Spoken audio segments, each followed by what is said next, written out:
Rajim. Bismillahirrahmanirrahim.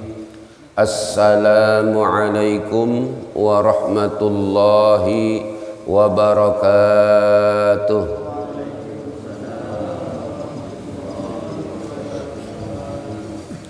Alhamdulillahi rabbil alamin.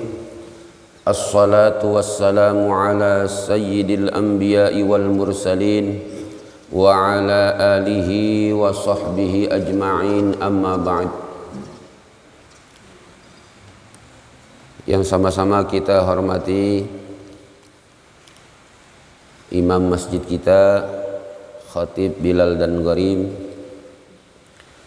para orang tua kita, bapak-bapak haji dan ibu-ibu haji, terkhusus Bapak Haji Mahyudin Sobri, bapak-bapak dan ibu-ibu sekalian jamaah Masjid Al-Huda, yang semoga Allah senantiasa menganugerahkan limpahan rahmat dan nikmat, sehingga dengan rahmat dan nikmat Allah mudah bagi kita melaksanakan apa yang diperintahkan Allah dalam kehidupan kita, dan mudah-mudahan apa yang kita lakukan semuanya bernilai ibadah. Amin ya rabbal alamin. Salawat bering salam kita sanjungkan kepada Nabi kita, Nabi Muhammad sallallahu alaihi wasallam. Sama-sama kita bersalawat. Allahumma salli ala sayyidina Muhammad wa ala ali sayyidina Muhammad. Mudah-mudahan dengan kita banyak bersolawat sebagai ungkapan syukur kita kepada Rasulullah sallallahu alaihi wasallam yang telah membimbing kita untuk mengenal Allah dan telah membimbing kita dengan ajaran beliau, sehingga kita tahu apa yang mesti kita lakukan dan apa yang mesti kita tinggalkan dalam kehidupan kita sehari-hari. Dan kita dengan bimbingan Rasulullah juga tahu mana yang harus kita kedepankan dan mana yang harus kita tunda. Mudah-mudahan dengan banyak bersolawat kita semuanya mendapatkan syafaat Rasulullah sallallahu alaihi wasallam. Bapak Ibu sekalian yang dirahmati Allah Subhanahu wa taala, pada kesempatan pagi hari ini saya ingin mengajak semuanya untuk kita merenungi ayat Allah dalam surah Al-Hasyr ayat 19, yang pada ayat ini bimbingan Allah kepada kita tentang bahayanya lupa kepada Allah Subhanahu wa ta'ala. Bahayanya lupa kepada Allah, apa dampaknya bagi diri manusia. Allah Subhanahu wa ta'ala berfirman, bismillahirrahmanirrahim, wala takunu kalladzina nasullaha fa'ansahum anfusahum ulaika humul fasiqun.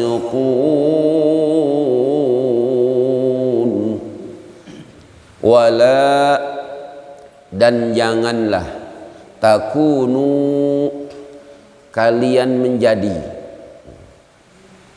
dalam hidup ini, kalladzina, seperti orang-orang nasullah, yang lupa kepada Allah, yang lupa hakikat Allah, bahwa Allah itu adalah sumber kehidupan kita. Allah lah yang menghendaki kita hidup di muka bumi ini, maka kita dalam hidup ini mengabdi untuk Allah, karena kita semuanya kembali kepada Allah. Jangan seperti orang yang lupa kepada Allah. Artinya juga jangan sampai lupa akan melaksanakan perintah-perintah Allah. Dan jangan lupa kepada Allah seperti orang-orang yang lupa kepada Allah itu artinya bahwa jangan lupa tentang hakikat Allah. Allah itu maha melihat, Allah maha mendengar, Allah maha mengetahui dengan segala sifat-sifat Allah subhanahu wa ta'ala, dengan asma-asma Allah subhanahu wa ta'ala. Orang yang lupa kepada Allah ya, maka dampaknya kepada dirinya apa kata Allah, fa ansahum anfusahum. Allah ketika dilupakan oleh manusia, fa ansahum anfusahum, Allah membuat mereka lupa apa yang terpenting untuk mereka lakukan, yang bermanfaat bagi diri mereka. Fa ansahum anfusahum itu juga kalau bahasa kita keseharian kita itu lupa diri. Orang yang lupa akan Allah, lupa hakikat Allah, tidak melaksanakan perintah Allah dan tidak menghayati asma Allah, sifat-sifat Allah, maka dia itu akan lupa diri. Apa itu lupa diri Bapak Ibu sekalian? Lupa diri itu artinya dia tidak tahu apa yang mesti dia lakukan, yang terpenting bagi dirinya. Ketika Allah anugerahkan dia harta, apa tujuan Allah memberi harta kepada manusia? Dalam Al-Quran, al-malu wal banuna zinatul hayatid dunya wal baqiyatus salihatu khairun 'inda rabbika thawaba wa khairun amala. Al-malu wal banun zinatul hayah, harta dan keturunan serta pengikut itu kata Allah Subhanahu wa taala dalam surah Al-Kahfi ayat 46, zinatul hayatid dunya. Bagi kebanyakan manusia itu cuma sekedar penghias dunia, perhiasan dunia, menyenangkan hati yang sesaat. Allah tidak ingin bagi orang yang beriman itu hanya sebatas itu.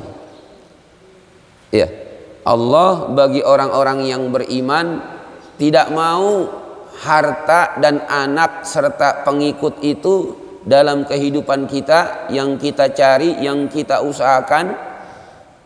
Rasulullah Allah nggak mau sekedar cuma penghias dunia, penghibur hati, penyenang hati sesaat di dunia. Allah tekankan tujuan kita dikasih harta oleh Allah, dikasih anak keturunan oleh Allah, dikasih pengikut, ya. Apa kata Allah? Wal baqiyatus salihat, dan sesuatu yang abadi. As-salihat, yang benar, yang bernilai pahala, yang abadi itu dari harta dan anak serta pengikut itu khairun 'inda rabbika, itu yang terbaik di sisi Tuhanmu. Thawaba, sebagai pahala. Wa khairun amala, dan sebaik-baik pengharapan dalam hidup ini. Pengharapan kita yang paling terbesar dari anugerah Allah yang diberikan kita berupa harta, anak dan keturunan itu adalah nanti menjadi bekal untuk kebahagiaan kita yang abadi di akhirat. Nah, orang yang lupa kepada Allah, harta itu cuma sekedar penghias dunia. Dia lupa diri bahwa harta itu jangan sebatas penghias dunia kehidupan dunia, tapi melampaui kehidupan dunia. Maka ketika dikasih harta, dia tahu apa yang dia mesti lakukan untuk bekal hidupnya di dunia dan bekal hidupnya di akhirat. Maka dari hartanya bukan hanya untuk memenuhi kebutuhan hajat hidupnya, keluarganya, tetapi dia upayakan dari harta itu ada sodakohnya. Dia upayakan dari hartanya itu ada zakat yang wajibnya dia keluarkan.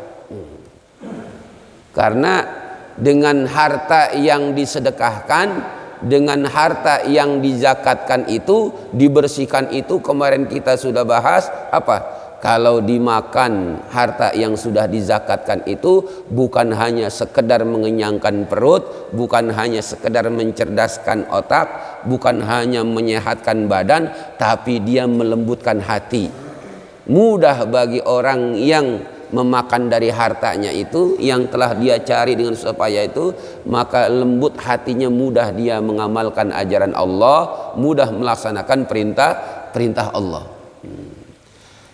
Nah, itu sulit dilakukan untuk bersedekah dan berzakat bagi orang yang lupa akan Allah. Begitu juga ketika Allah anugerahkan ilmu.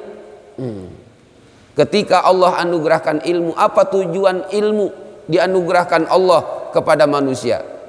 Ilmu adalah sebagai sarana untuk mempermudah hidup, ya, menyelamatkan diri, menyelamatkan keluarga, dan menyelamatkan orang lain.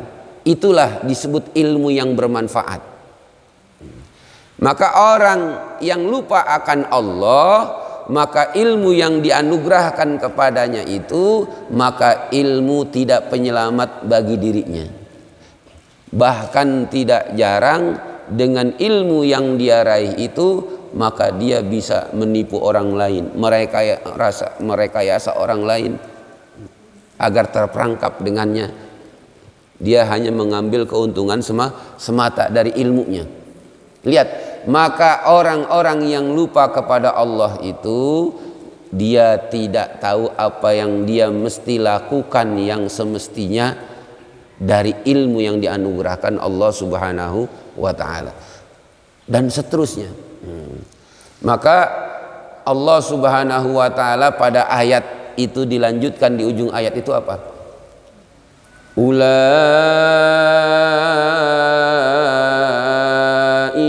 humul fasiqun. Mereka itulah orang-orang yang lupa akan hakikat Allah, ya. Dia lupa dari Allah dia datang di muka bumi ini, untuk Allah dia mengabdi, karena dia hanya kepada Allah dia pasti kembali. Dia lupa akan melaksanakan perintah Allah yang merupakan kewajiban atas dirinya.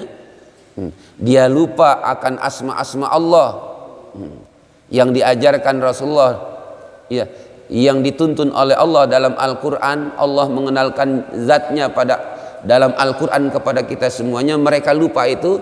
Maka kata Allah, orang-orang yang demikian itu, maka ulaika hum, mereka itu al-fasiqun, mereka itulah orang-orang yang fasik. Apa itu fasik? Fasik itu adalah makna dasarnya kharid, keluar. Maksudnya keluar dari aturan Allah, keluar dari nilai-nilai yang diajarkan Allah dalam menapaki kehidupan ini. Karena dia lupa akan Allah, maka orang itu selalu dalam hidupnya keluar dari tuntunan Allah, selalu melanggar larangan Allah Subhanahu wa ta'ala. Itulah namanya fasik. Karena kebiasaan dia meninggalkan perintah Allah Subhanahu wa ta'ala.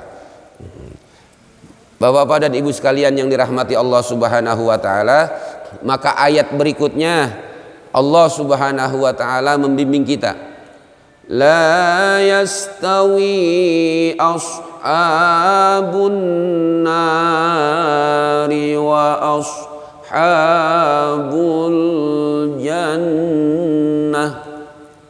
La yastawi, tidak sama. Tidak sama. Ashabun nar, penghuni neraka itu, wa ashabul jannah, dan penghuni surga. Tidak sama perlakuan Allah ya terhadap penghuni neraka dan penghuni surga, atau tidak sama cara hidup calon penghuni neraka dengan cara hidup calon penghuni surga.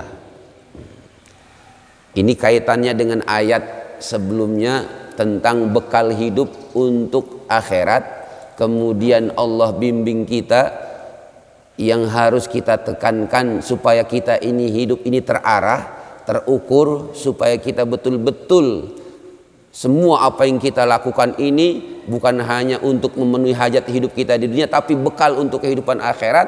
Maka kata Allah, dibimbing, ingat, innallaha khabir, Allah itu maha mengetahui segala sesuatu secara rinci, bima ta'malun, dan terhadap apa-apa yang kamu lakukan. Maka setelah itu pegang innallaha khabir ini, sesungguhnya Allah maha mengetahui secara rinci dari saat ke saat. Maka jangan kamu hidup seperti orang yang lupa akan Allah.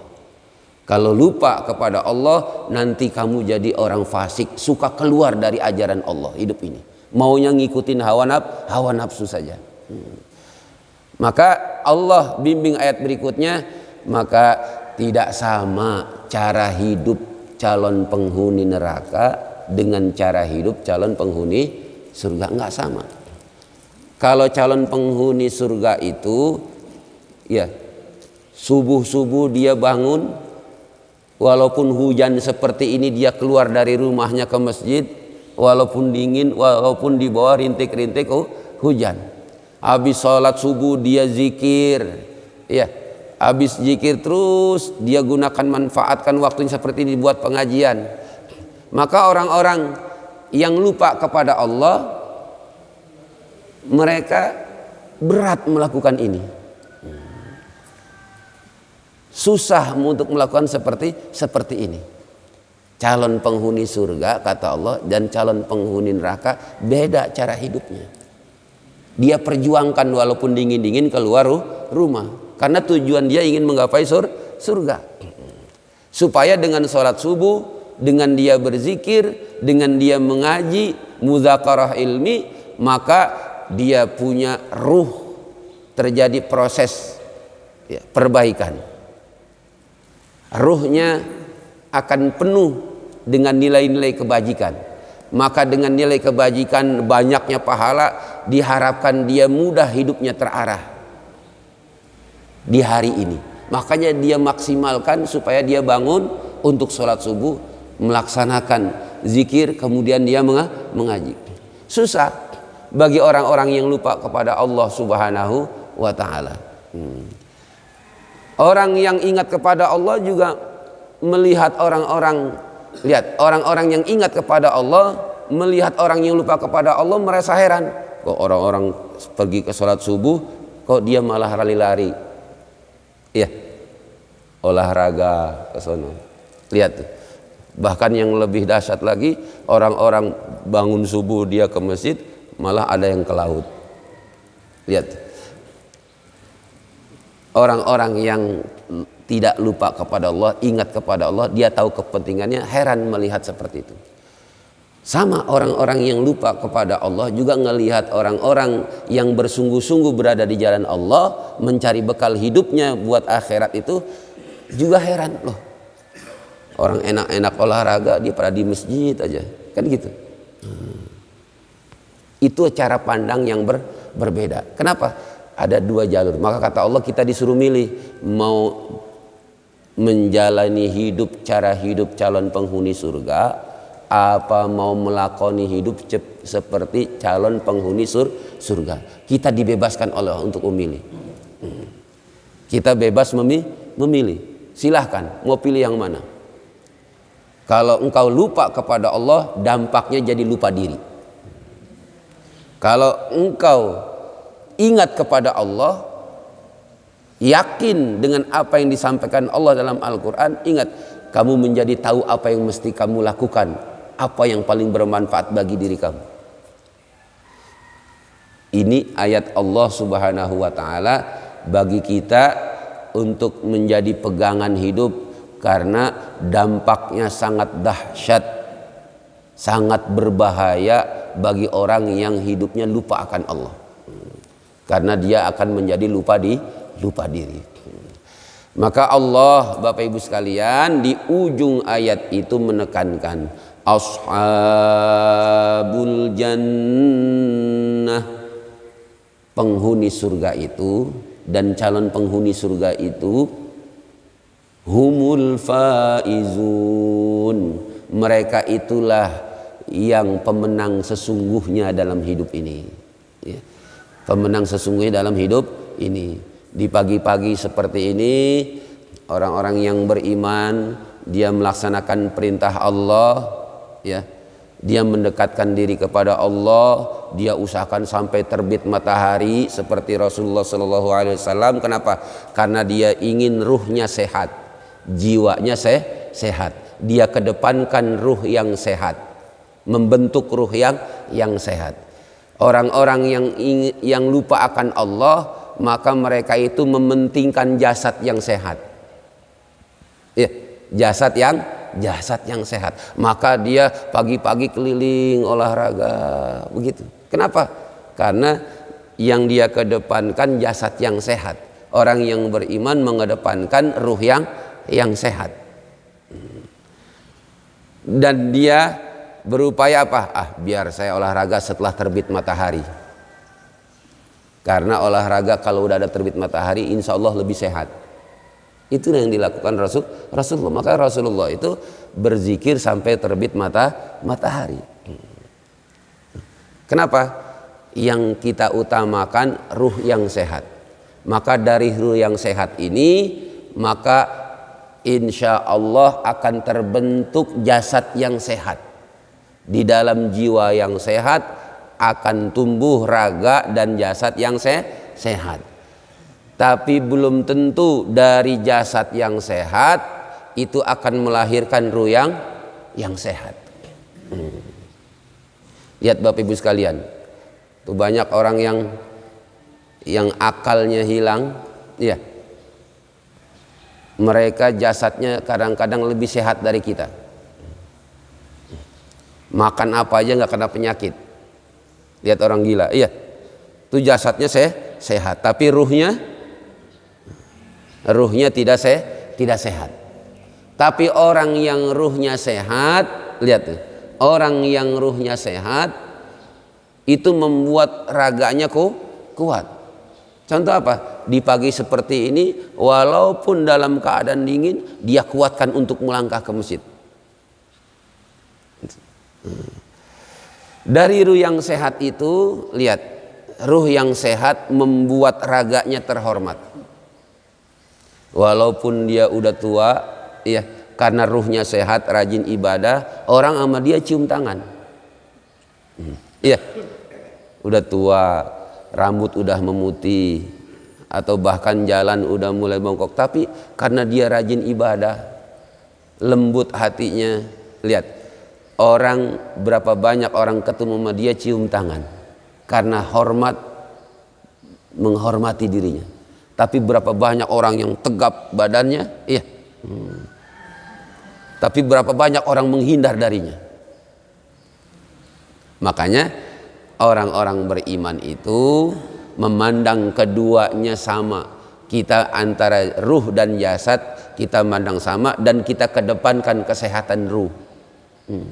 Makanya di pagi hari kita sudah bangun melaksanakan perintah Allah Subhanahu wa ta'ala. Calon penghuni surga juga, lihat tuh, di malam hari dia bangun, malam-malam dia bangun untuk ingat Allah, ingat bimbingan Allah Subhanahu wa ta'ala. Maka orang-orang yang calon penghuni neraka itu heran, ngapain malam-malam bangun, kan gitu. Ngapain malam-malam bangun? yang lain enak-enak tidur. Dibela-belain bangun malam. Itu calon penghuni surga. Kenapa? Karena dia di saat dia ingat kepada Allah, dia ingin hidupnya itu ada campur tangan Allah. Karena akal dia terbatas, pengetahuan dia terbatas, kemampuan dia terbatas. Dia ingin dalam menyelesaikan masalahnya, dia ingin dalam mencukupi kehidupannya, dia ingin untuk membekali dirinya untuk kehidupan dunia dan akhiratnya. Di situ ada campur tangan Allah, rahmat Allah turun kepadanya. Itu makanya mereka walaupun di tengah malam yang gelap, di saat orang sedang tidur, dia bangun. Beda dengan orang yang lupa kepada Allah. Maka di tengah malam boleh jadi dia terlelap, atau bahkan dia bangun untuk sesuatu yang tidak sangat bermanfaat bagi dirinya. Nah, ini Bapak Ibu sekalian yang dirahmati Allah, ashabul jannati humul faizun.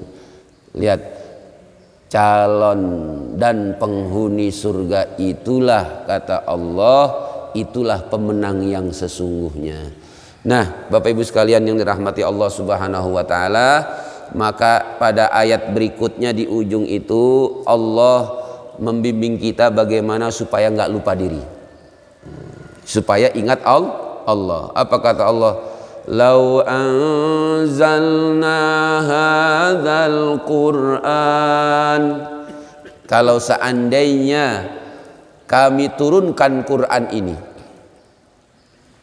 ala jabalin, kepada gunung, la ra'aitahu khashi'a, sungguh benar-benar kamu akan melihat gunung itu akan merasa takut, khashi'a, tunduk dia, tunduk takut kepada Allah, mutasaddi'an, bahkan gunung itu nanti akan pecah min khasyatillah, karena takutnya kepada Allah. Maksudnya apa?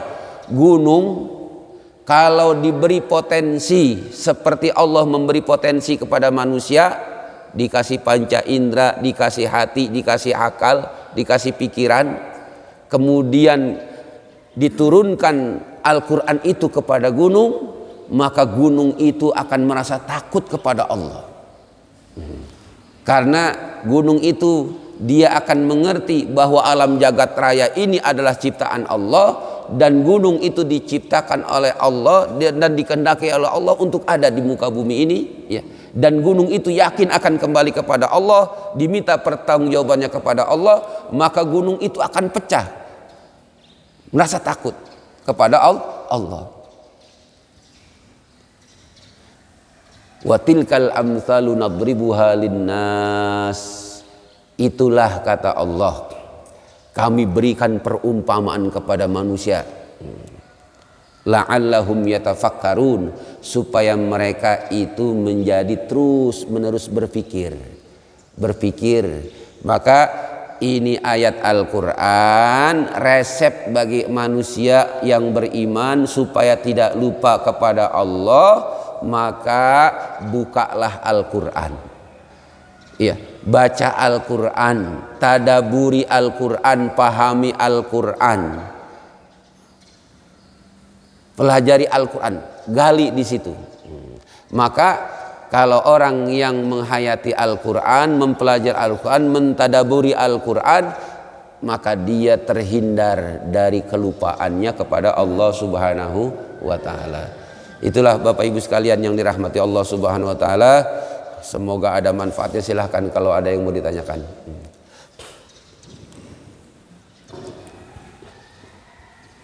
Bismillah.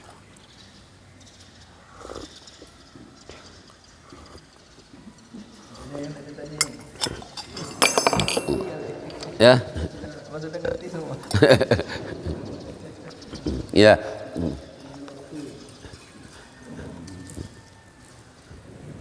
Alhamdulillah. Jadi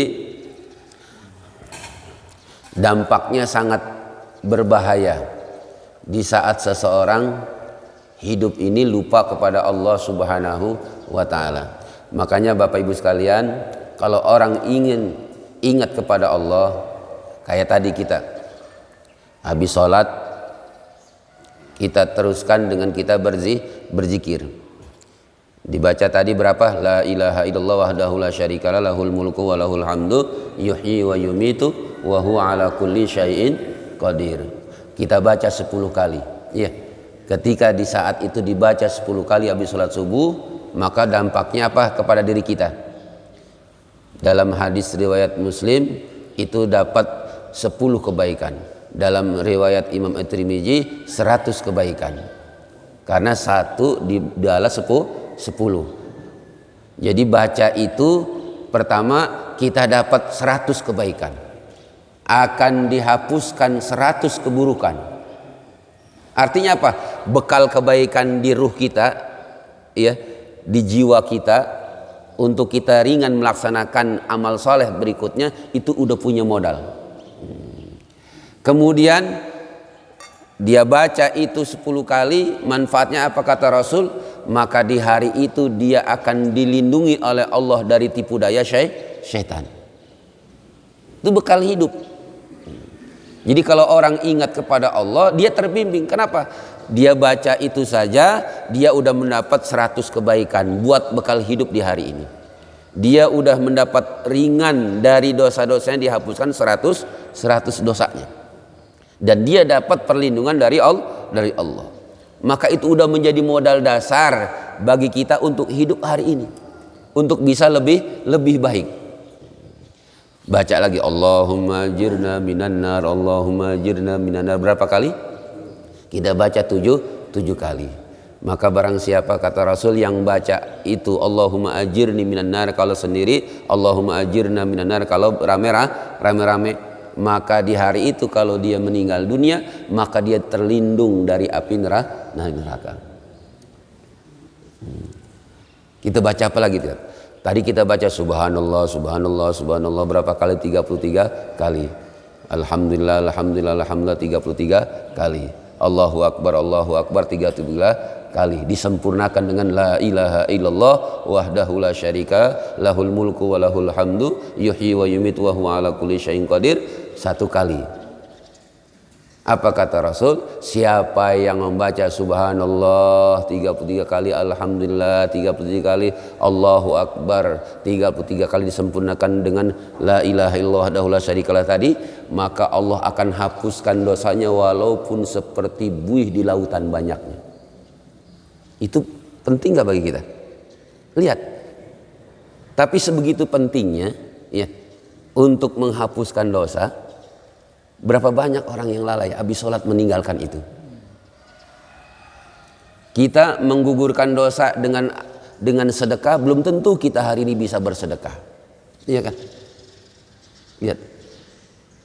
Kalau itu dilakukan aja habis sholat tuh, kita supaya terus ingat terbimbing sama Allah terus dalam hidup ini. 3 itu nggak ditinggal. Habis sholat maghrib itu baca 10. Allahumma ajirni baca 7 kali. Subhanallah 33 kali, alhamdulillah 33 kali, Allahu akbar 33 kali, ditutup dengan la ilaha illallah wahdahu la syarikalah. Itu aja udah luar biasa. Apalagi komplit kayak tadi kita zikir. Tuh. Itu udah menjadi modal. Tapi sebegitu ringannya amalan untuk bekal hidup, ya.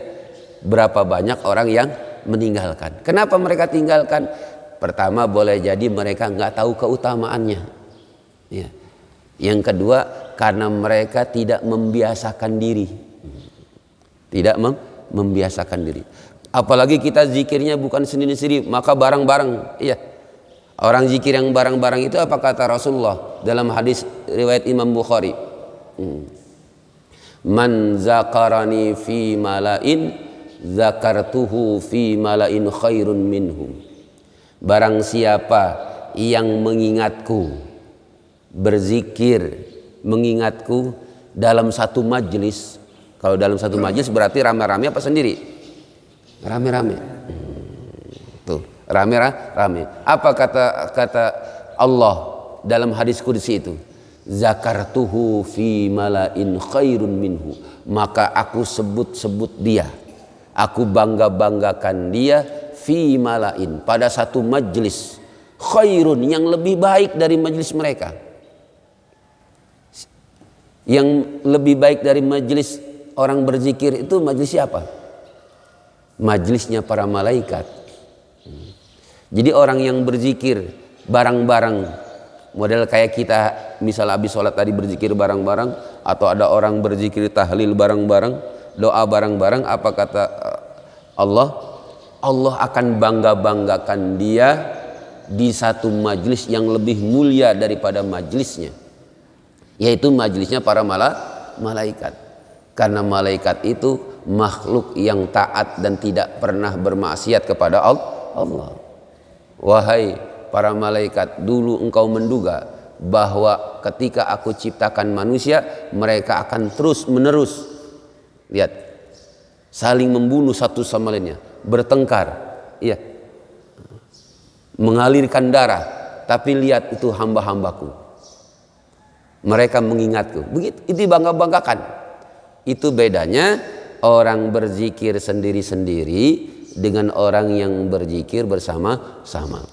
Orang yang berzikir dalam satu majelis, kata Said Muhammad bin Alwi Al-Maliki, yang namanya berzikir dalam satu majelis itu pasti dia berzikir bersama dan bersuara. Ini juga hadis yang menunjukkan bahwa fadilah dan keutamaan orang yang zikir bersama dengan mengangkat suara. Nah, itu. Tapi hal-hal yang seperti ini sudah banyak dilupakan orang. Kenapa? Karena kurangnya kajian dalam majelis-majelis ilmu. Seperti masjid cuma sekedar untuk tempat beribadah. Atau salah ngaji, Ustaz. Ada yang bilang juga itu bid'ah katanya. Ada yang bilang bid'ah. Padahal itu hadisnya Imam Bukhari. Kata dalam hadis qudsi riwayat Imam Bukhari, in dzakarani fi nafsihi dzakartuhu fi nafsi. Kalau dia berzikir di dalam dirinya, artinya zikir sendiri, zikir khafi. Zikir khafi itu zikir sembunyi.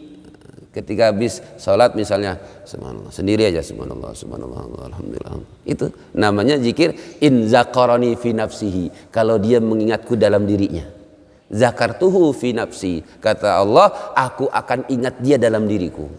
Wa in zakarani fi malain, kalau dia mengingatku berzikir dia dalam satu majlis, dalam satu majlis, maka zakartuhu fi malain khairun minhu, maka aku sebut-sebut dia dalam satu majlis yang lebih baik dari majlis mereka.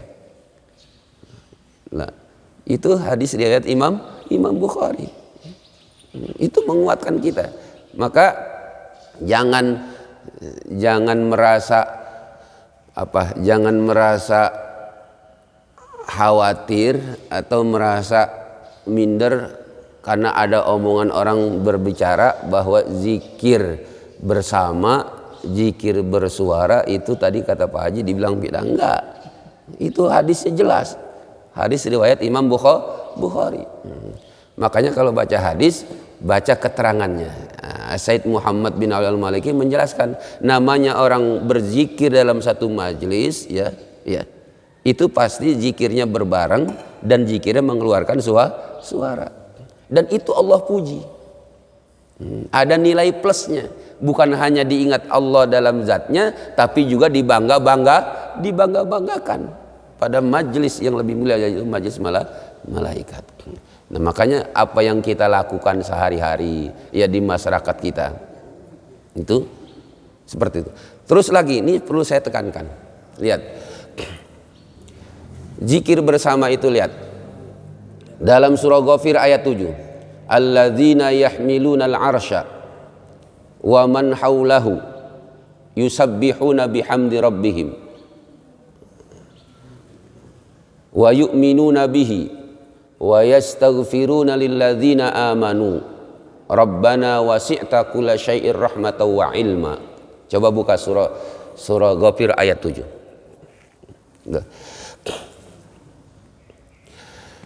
Surah Ghafir ayat 7. Lihat, alladzina yahmiluna al-arsya. Ini Allah menceritakan, ya, menginformasikan kepada kita bahwa malaikat penopang singgasana Allah. Wa man haulahu, dan malaikat-malaikat yang di sekitarnya itu, yang di sekitarnya, yang mengelilingi tawaf terus menerus di Baitul Ma'mur. Jadi kalau kita tawafnya di Ka'bah, kalau malaikat tawafnya di Baitul Ma'mur.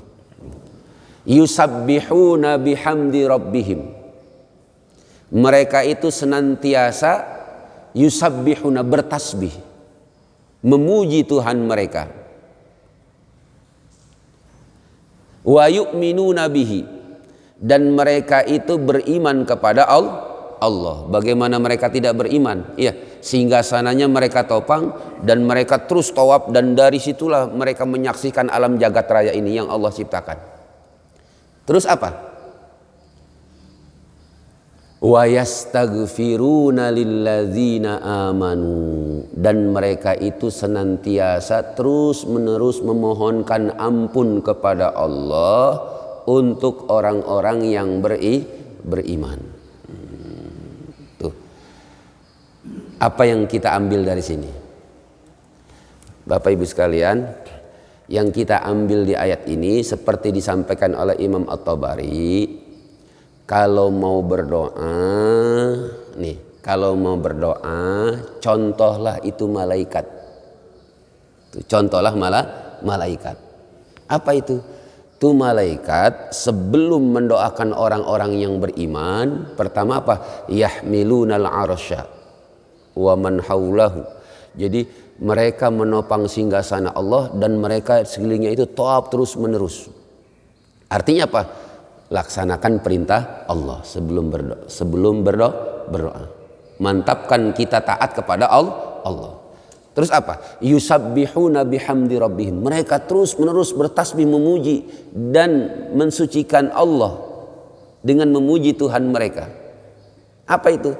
Dengan melaksanakan amal soleh. Maka kita diajarkan oleh para ulama dari ayat ini, maka sebelum berzikir, sebelum kita memohon, meminta kepada Allah, maka kita laksanakan perintah Allah. Yang kedua, melaksanakan amal soleh. Salah satu dari amal soleh apa? Yaitu baca Quran, ya, yaitu berzikir la ilaha illallah, berzikir dengan tasbih subhanallah bihamdi subhanallahil azim, dan ditambah salawat. Terus apa? Wa yu'minuna bihi, dan mereka beriman kepada Allah. Artinya apa? Kita ambil manfaatnya, kata Imam Tabari, kalau berzikir maka yakinlah, berimanlah kepada Allah, yakin betul merasa di hadapan Allah, Allah menyaksikan kita lagi berzikir, dan yakin betul apa yang kita lakukan ini adalah bermanfaat dan mengandung pahala. Tuh, wa yu'minu nabihi. Jangan berzikir ragu-ragu. Ini yang begini sampai enggak ya? Manfaat enggak ya? Maka kata Allah, nih malaikat tuh wa yu'minu nabi. Mereka terus menerus beriman kepada Allah. Mantap keyakinan mereka kepada Allah. Terus apa? Wa yastaghfiruna lilladzina amanu. Maka lihat tuh Bapak Ibu sekalian, baru malaikat-malaikat itu setelah melaksanakan perintah Allah, mereka bertasbih muji Allah, artinya beramal saleh, kemudian mereka yakin mantap kepada Allah dengan apa yang mereka lakukan itu, baru mereka mendoakan orang-orang yang beriman. Jadi dari ayat ini kalau berdoa jangan ujuk-ujuk berdoa. Itulah makanya kita kalau kita mendoakan orang-orang yang meninggal dunia, ada yang meninggal dunia, ada yang wafat, kita sebelum berdoa zikir dulu. Ini ayatnya. Cerita itu dalam Al-Quran bukan sekedar cerita, tapi cerita itu mengandung pelajaran. Ada perintah di situ. Kalau berdoa ikut cara malaikat. Ikut cara malaikat. Enggak ujuk-ujuk langsung ngedoain orang yang beriman. Dia melaksanakan dulu tuh, ada tahap-tahapnya. Itu makanya dikaji Ghafir ayat 7 seperti itu. Maka mereka beriman, Rabbana wasi'ta kulla syai'ir rahmatan wa ilma. Wahai Tuhan kami, ilmumu, rahmatmu meliputi segala sesuatu. Nah, apa yang kita ambil itu? Yang kedua, apa kata Imam Tabari? Dari ayat ini diambil pelajarannya. Ini Bapak Ibu sekalian, malaikat dengan orang-orang beriman hubungannya apa di sini? Ada hubungan kebangsaan enggak? Enggak ada. Ada hubungan keturunan ada enggak? Enggak ada. Hubungannya apa malaikat dengan manusia di sini? Sama-sama beriman kepada Allah. Iya, sama-sama beriman. Pelajarannya apa? Pelajarannya kata Imam Tabari itu, semakin bersih hati seseorang dengan imannya kepada Allah, maka dia semakin mudah mendoakan orang lain. Jadi semakin bersih hati seseorang, dia semakin mudah mendoakan orang lain. Maka di saat itu dia nggak mandang lagi siapa yang beriman itu. Jadi kalau diajak tahlil, dia nggak nanya mau orang mana yang meninggal. Selagi dia imannya sama, dia seorang muslim, dia ringan mendoakan. Mudah mendoakan orang lain, nggak pandang bulu. Selagi imannya sama, dia doakan. Itu malaikat sama manusia yang ada di bumi, malaikat yang ada di Baitul Ma'mur yang mendoakan orang beriman yang ada di bumi, nggak ada hubungan apa-apa kecuali hubungan cuma satu, iman kepada Allah. Mereka mendoakan terus. Itu pelajaran yang diambil. Yang ketiga pelajarannya apa? Yang ketiga pelajarannya, doa untuk orang yang tidak tahu didoakan itu adalah doa yang mustajab.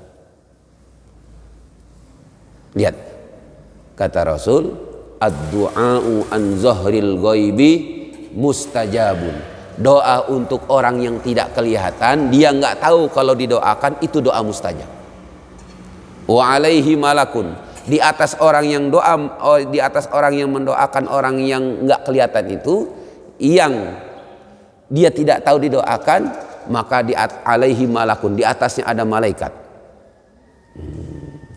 Da'alahu, mendoakan baginya mislama da'alaihi, seperti dia mendoakan orang yang nggak kelihatan itu.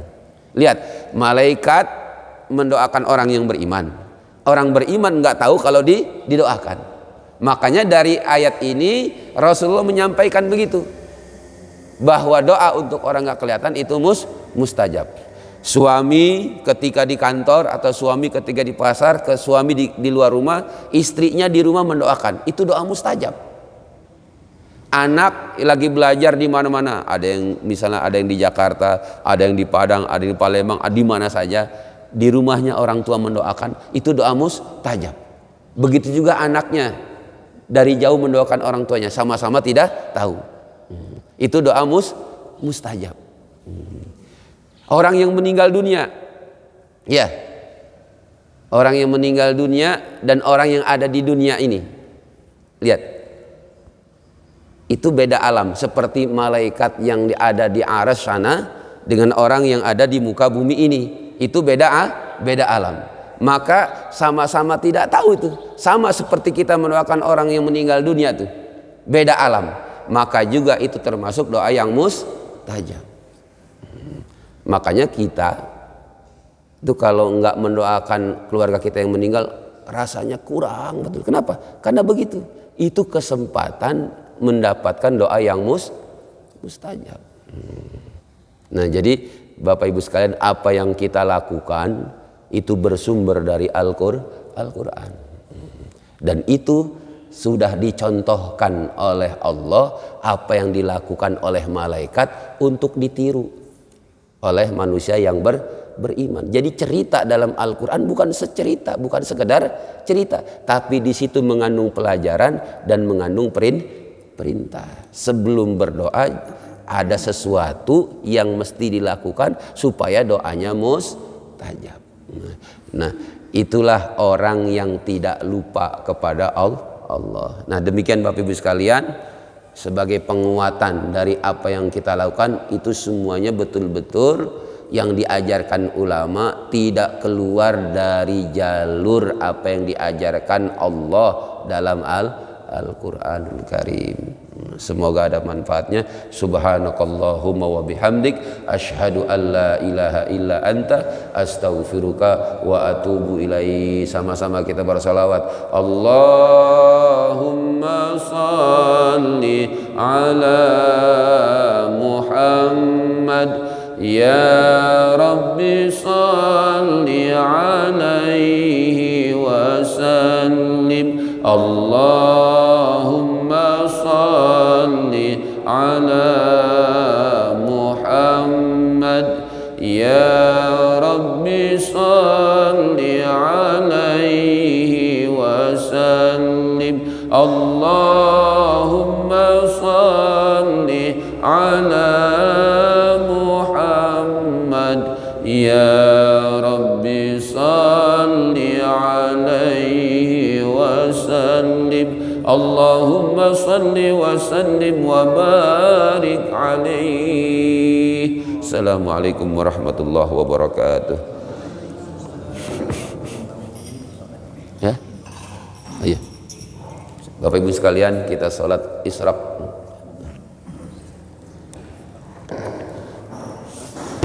Barakallah.